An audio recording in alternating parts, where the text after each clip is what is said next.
Hello bellezas, welcome back to my channel, or if you are new here then just welcome. My name is Brenda. I do mostly paranormal videos here on my channel, so if that is something that you are interested in, please consider subscribing down below and also turn on your post notifications so you do not miss when I post another video like this one. Now with all of that being said, let's go ahead and get into today's video. Urban legends of popular television shows that we grew up watching leave behind a very eerie vibe due to the fact that they were part of our reality and we grew up on it and never noticed anything wrong with it. What is it about nostalgia combined with a scary feeling that intrigues us so much?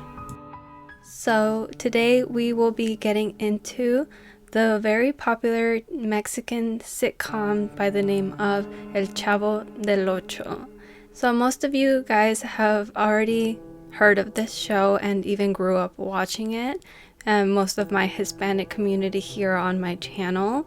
But for those of you who have never heard of it, as I said, this is a Mexican TV show that started in the 70s and it was very popular. It was created by Roberto Gomez Bolaños, and he is a very popular, or he was a very popular actor, screenwriter, director, comedian, and he created El Chavo del Ocho along with some other TV shows that were very popular at the time. So this TV show is basically about a little neighborhood, which they call like a little vecindad. It's kind of like an apartment complex, and is set around the main character, which is El Chavo, which is played by Roberto Gomez Bolaños.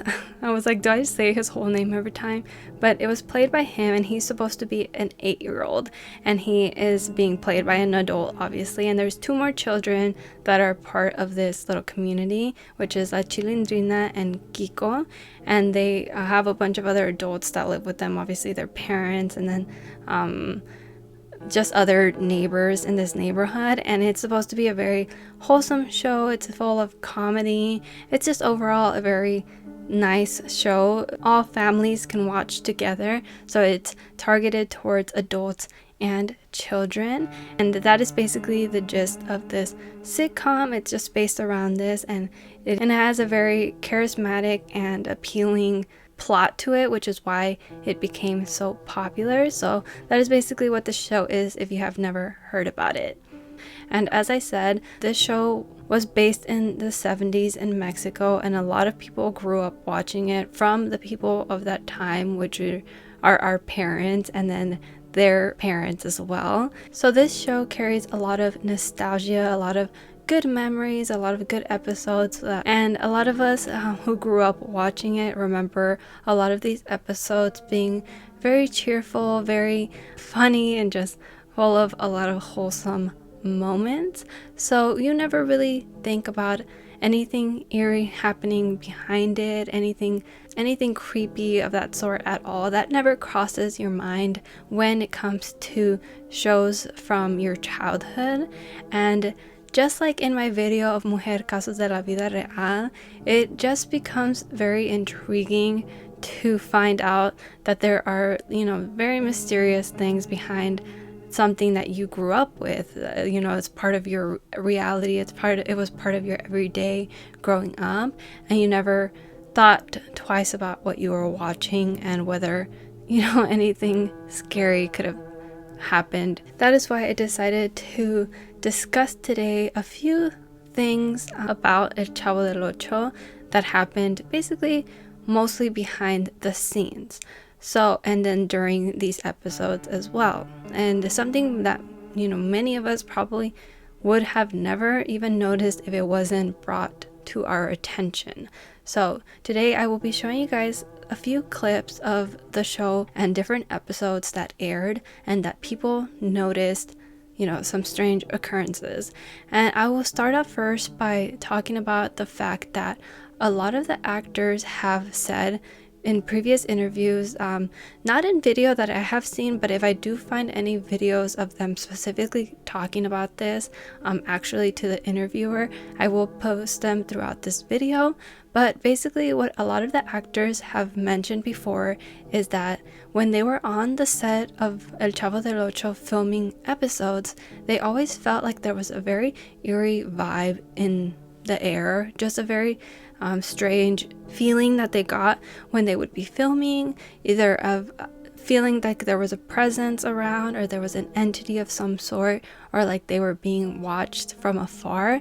And when you are on these sets performing, you're acting, you're doing your job, you kind of get into the mindset that you are on camera, and that you, as soon as they say action, you're doing your lines and you're not thinking about anything else. But a lot of the actors said that throughout, performing these scenes, they felt this way the entire time, whether they showed it or not. It is just something that they noticed when they were on set. It was a very heavy feeling in the air, and a lot of the time they could push that back and just have fun and do the scenes and not really think about it. But when they were backstage or something, they would feel like somebody was watching them at all times.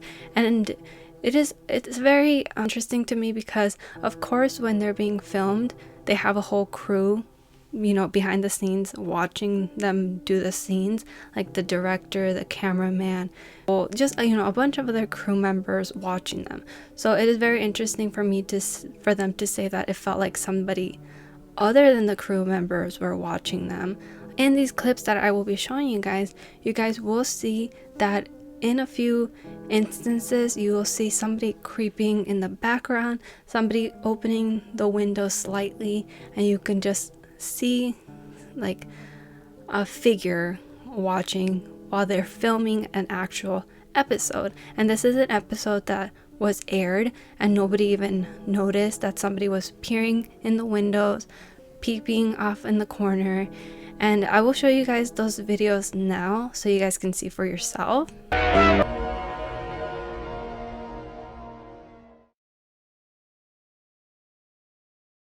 Amor nació de Dios para los dos de la esperanza. Amor, el amor, el amor.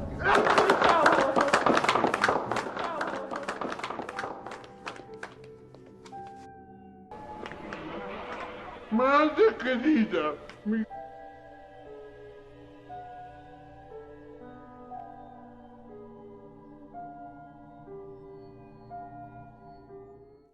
But yeah, to me, I think it is very unlikely for this to be just somebody from the crew, because when you are filming a scene on a set, it is very clear when people are filming because the actors are all in place, the cameras are rolling, and everyone is supposed to be quiet, and everyone's supposed to know that they're filming at the moment. So I don't know why a crew member would go out of their way to be peering out of the corners, opening the window slightly when they know that an episode is being filmed. It feels very unprofessional. I feel like nobody would want to be in the background of this episode and be like, and have everybody stop what they're doing and be like, who's messing around back there, like looking out the window and peeping their head out while we're in the middle of filming a scene. So to me, that's why I feel like this could be something else, especially because it's really hard to make out what this person is or what this figure is, and you don't see it very well, especially because of the quality of the cameras at this time. It's not like gonna be like 4K, you could specifically see it. It's just you get a glimpse of it, pretty blurry, it's in the background, the actors are front and center, so you're not really, you can't really make out a face or anything like that. So a lot of people could say that it's just a crew member, but why? Like, if you really think about it, why were they doing this? Did they think it was funny? Did they think, oh, I can look back at this episode on TV and be like, oh, look at that's me peering out the window? Like, To me, it doesn't really make very much sense, but it could be a possibility that this is just a crew member, somebody on set that's just doing this for whatever reason, for their own amusement. But to me, when I watched those scenes back, it really creeped me out, and like I was like, wow, I can't believe like nobody thought twice about this, and nobody even noticed it when they were editing the episode or when it went on air until several years later. And then it comes out that a lot of these actors felt uncomfortable on set and felt scared or something. So it's very, very interesting to me. And I really liked watching those clips. I was like, it gave me like goosebumps. And as I said, that nostalgic feeling being kind of pushed out of the way. And then all of a sudden you're like, this is creepy. I don't like this, Now, the second thing I wanted to talk about is the fact that there was supposedly, allegedly, a lost episode of El Chavo del Ocho. And it is said, I didn't actually look into whether this was a fact or not, but it said that if you look at all the episodes of El Chavo del Ocho, it goes from episode 141 to 143, and 142 is missing. And that is supposedly the lost episode. Now, don't really know if this is true, since it is a lost episode.